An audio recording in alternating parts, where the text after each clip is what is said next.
Hello, എല്ലാവർക്കും നമസ്കാരം. തൊഴിലാളിക്കൊരു കൈത്താങ്ങി എന്ന യൂട്യൂബ് ചാനലിലേക്ക് എല്ലാവരെയും സ്വാഗതം ചെയ്യുന്നു. ഇന്ന് വന്നിട്ടുള്ള വേക്കൻസികൾ ഏതൊക്കെ നോക്കാം. ആദ്യമായിട്ട് കാണുന്നവർ സബ്സ്ക്രൈബ് ചെയ്യുക, ലൈക്ക് ചെയ്യുക, ഷെയർ ചെയ്യുക, കമൻറ്റ് ചെയ്യുക. അതുപോലെ സബ്സ്ക്രൈബ് ചെയ്തവരാണെങ്കിൽ കൂടി ഒന്ന് ലൈക്ക് ചെയ്ത് കണ്ടു കഴിഞ്ഞാൽ നിങ്ങൾക്ക് ഗുണം ചെയ്യും. കാരണം പെട്ടെന്ന് നിങ്ങളിലേക്ക് നോട്ടിഫിക്കേഷൻ വരും. അതുകൊണ്ടൊന്ന് ലൈക്ക് ചെയ്ത് കാണുക. അതുപോലെ തന്നെ ഹോൾ എന്ന ബട്ടൺ കൂടി അമർത്താൻ മറക്കരുത്. അപ്പോഴേ നിങ്ങൾക്ക് നോട്ടിഫിക്കേഷൻ വരുള്ളൂ. അതുപോലെ സബ്സ്ക്രൈബ് ചെയ്തവരും ഹോൾ എന്ന ബട്ടൺ അമർത്തിയവരും ചില ആൾക്കാർക്ക് നോട്ടിഫിക്കേഷൻ വരുന്നില്ല എന്നുള്ള പറഞ്ഞതിൻ്റെ പേരിലാണ് ഞാൻ ലൈക്ക് ചെയ്ത് കാണാൻ പറഞ്ഞത്. ലൈക്ക് ചെയ്ത് കണ്ടപ്പോൾ അവർക്ക് തീർച്ചയായും വരുന്നുണ്ട്. അപ്പോൾ കൊണ്ട് ലൈക്ക് ചെയ്ത് കണ്ടു കഴിഞ്ഞാൽ നിങ്ങൾക്ക് നഷ്ടപ്പെടാനൊന്നുമില്ല. കൈകൊണ്ട് ആ ചിഹ്നത്തിലൊന്ന് അമർത്തിയാൽ മതി. അതുകൊണ്ട് നിങ്ങൾക്കാണ് ഗുണം, എനിക്കല്ല. ഇനിയിപ്പോൾ ഇവന് ഗുണം കിട്ടണ്ട, ഞാനതും അമർത്തുന്നില്ല എന്ന് വിചാരിക്കേണ്ട. നിങ്ങൾക്കാണ് ഗുണം, നിങ്ങൾക്കാണ് ജോബ് വേണ്ടത്. എനിക്ക് ജോബുണ്ട് എന്ന കാര്യം കൂടി ഒന്ന് ചിന്തിക്കുക കേട്ടോ. കാരണം ഞാൻ നിങ്ങളിലേക്ക് ഇത് എത്തിച്ചു തരുന്നത് നിങ്ങൾക്ക് ഒരു നല്ല കാര്യമാണ്. അതുപോലെ തന്നെ എനിക്കും ഗുണം കിട്ടാൻ വേണ്ടി ഒരു ലൈക്ക് ചെയ്ത് കഴിഞ്ഞാൽ അത് രണ്ട് കൂട്ടർക്കും ഗുണം. അപ്പോൾ നമ്മൾ ഗുണത്തിലേക്കല്ലേ ചിന്തിക്കുന്നത്, അങ്ങനെ ചിന്തിക്കുക കേട്ടോ.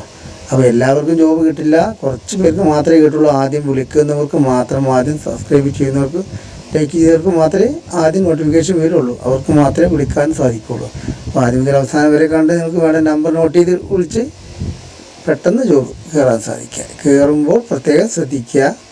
കോൾ റെക്കോർഡിംഗ് ഇട്ട് വിളിക്കുക. വിളിച്ചതിന് ശേഷം നിങ്ങൾ പറയുക എത്രയാണ് ശമ്പളം, കാര്യങ്ങൾ, നിങ്ങൾ ഉദ്ദേശിക്കുന്ന ശമ്പളം ഉണ്ടോ, കാര്യങ്ങളുണ്ടെങ്കിൽ ഓക്കെ ആണെങ്കിൽ ദിവസേന ശമ്പളം തരുന്നുണ്ടെങ്കിൽ മാത്രം പോവുക. അങ്ങനെ ദിവസേന ശമ്പളം കിട്ടിയില്ല എന്നുണ്ടെങ്കിൽ ആ റെക്കോർഡിങ് നിങ്ങൾ എപ്പോഴും സൂക്ഷിക്കുക. അടുത്തുള്ള പോലീസ് സ്റ്റേഷനിൽ പോവുക.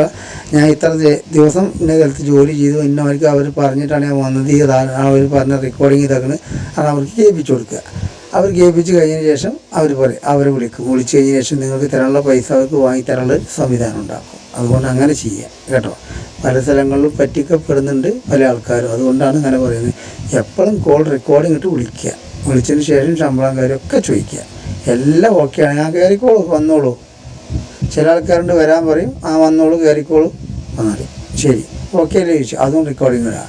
വിളിച്ചിട്ട് പകുതിക്ക് എത്തിയിട്ട് അറിയാം, അത് ഞങ്ങൾക്ക് വേറെ ആൾ കിട്ടിയിട്ട് പിന്നെ വിളിക്കട്ടോ എന്ന് പറയുമ്പോൾ നേരെ അവിടെ തന്നെ പോവുക, കടയിൽ പോവുക. കടയിൽ പോയിട്ട് അവരെ റെക്കോർഡിങ് കേൾപ്പിച്ച് കൊടുക്കുക. കേൾപ്പിച്ച് കൊടുത്തിട്ട് നേരെ അടുത്ത സ്റ്റേഷനിൽ എനിക്ക് പറഞ്ഞിട്ടാണ് വന്നത്, എനിക്ക് വന്നതിൻ്റെ വണ്ടിക്കൂലിയും കിട്ടണം, ഒരു ദിവസം ശമ്പളം കിട്ടുന്നതാണ് അവർക്കൊന്ന് വായിപ്പിക്കുക. അങ്ങനെയൊക്കെ ചെയ്യാണ്ട് ഒരുപാട് കാര്യങ്ങൾ ചെയ്യാണ്ട് അതോ. അതുകൊണ്ട് റെക്കോർഡിങ് ഇട്ട് കൊടുക്കണം, പഴയ കാലമല്ല എന്നുള്ള ഉറപ്പ് വരുത്തി ചെയ്യുക കേട്ടോ.